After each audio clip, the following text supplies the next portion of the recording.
En musique, une doublure, ce n'est pas comme une doublure de cinéma. Une doublure, c'est quand on joue une mélodie et qu'on fait entendre en même temps la même mélodie, plus haut ou plus bas. Par exemple, si je prends ce thème très fameux de Dvorak de la Symphonie du Nouveau Monde.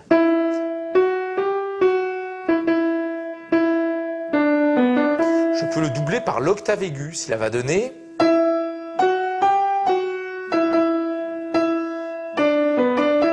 Je peux même le doubler aussi par l'octave grave, ça le triplera en quelque sorte. Et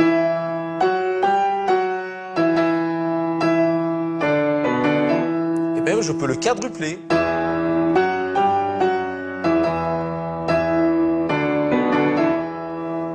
Mais là, j'ai toujours doublé ou triplé ou quadruplé par exactement la même note. En effet, mi, fa, sol, j'ai fait une octave plus haut, mi, fa, sol.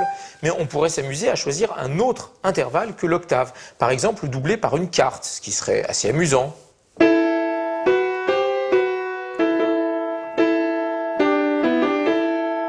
Ou je pourrais le doubler avec deux quartes.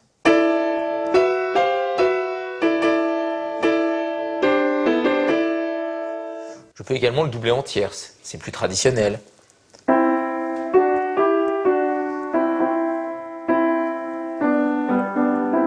Je peux même le doubler avec des accords entiers, ça va donner ça.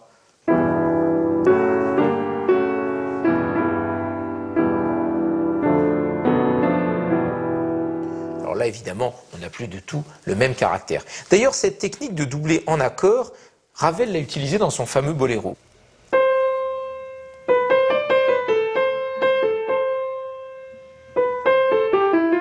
Et bien, au fur et à mesure que le morceau avance, il va être doublé à l'octave, comme je vous en ai parlé tout à l'heure. Mais vers la fin du morceau, il le double en accord parfait, majeur, entier.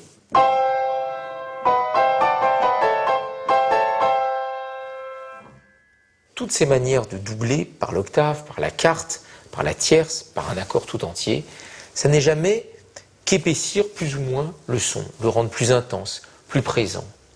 Et les gens qui connaissent bien ces techniques-là sont les orchestrateurs, parce qu'ils ont à leur disposition énormément d'instruments aigus et graves de l'orchestre, et qu'à chaque fois qu'il faut entendre une voix, une mélodie, un accompagnement, une basse, une note tenue, ils sont toujours amenés à se demander s'ils ne pourraient pas le doubler, le tripler, le quadrupler.